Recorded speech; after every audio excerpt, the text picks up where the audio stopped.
32. Sir, the derived ratio is approximately 6.4. VLDA have been reported in government veterinary hospital in 2597 villages. There is no lack of availability of veterinary medicines in the veterinary hospitals in this state. अध्यक्ष महोदय, भारत के यशस्वी प्रधानमंत्री श्री नरेंद्र मोदी जी ने भारत के अन्नदाता के जीवन स्तर को सुधारने के अनेकों सकारात्मक कदम उठाए हैं और हमारी राज्य सरकार ने भी पशुपालन को बढ़ावा देकर इस दिशा में अपना योगदान सुनिश्चित किया है।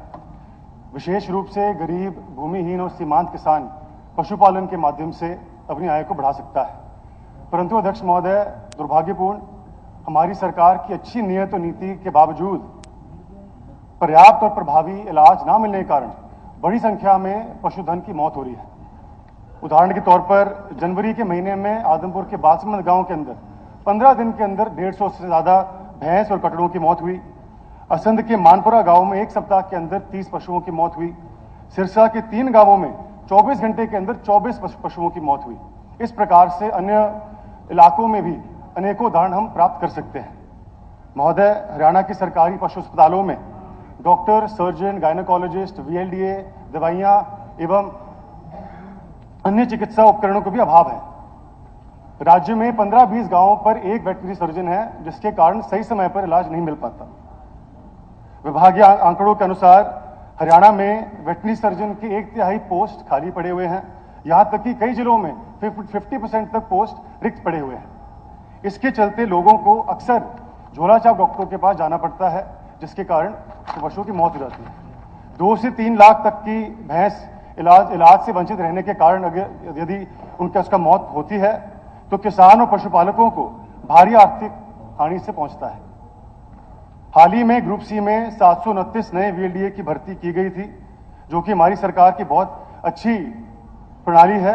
लेकिन अध्यक्ष महोदय, मैं आपके माध्यम से माननीय मंत्री जी से सवाल पूछना चाहता हूं कि रिक्त पदों पर वेटरनरी डॉक्टर, सर्जन, VLDA और गायनेकोलॉजिस्ट की भर्तियां कब तक हो पाएंगी और पशु अस्पतालों में पर्याप्त मात्रा में दवाइयां और अन्य उपकरण कब तक उपलब्ध हो पाएंगे? धन्यवाद। अध्यक्ष महोदय, माननीय अध्यक्ष ने सही कहा है कि किसान के लिए पशुधन सबसे बड़ी वह है और उसकी स्वास्थ्य की देखभाल करना सरकार की जिम्मेदारी है। और इसीलिए पिछले हफ्ते ही हमने 700 VLDA की नई भर्ती की है और इस वक्त जो हमारी सैंक्शन स्ट्रेंथ है 3059 VLDA में से 2937 हमारे पास भरी हुई है, सिर्फ 122 खाली है। डॉक्टर की कमी थोड़ी सी है, वो हमने रिक्वेशन भेज रखी है, आ जाएगी।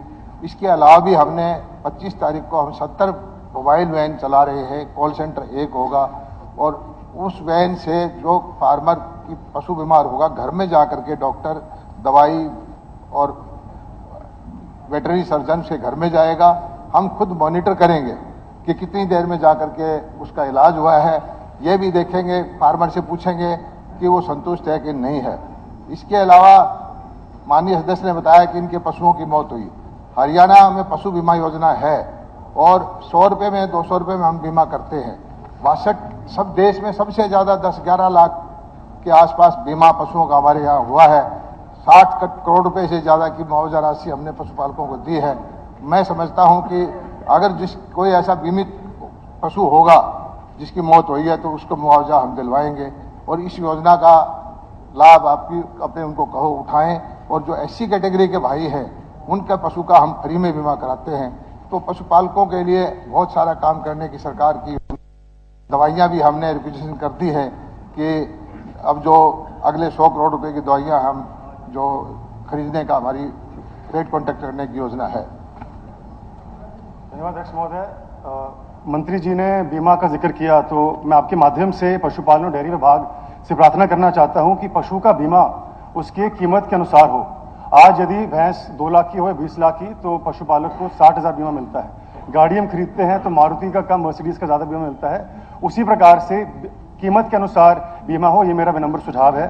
साथ ही अध्यक्ष महोदय, भेड़ और बकरी चराने वाले सबसे कमजोर और गरीब होते हैं और यदि भेड़ या बकरी को बीमारी पड़ती है तो झुंड के झुंड इकट्ठे मर जाते हैं।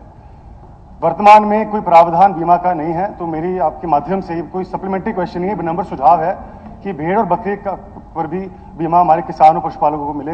आपका बहुत बहुत धन्यवाद।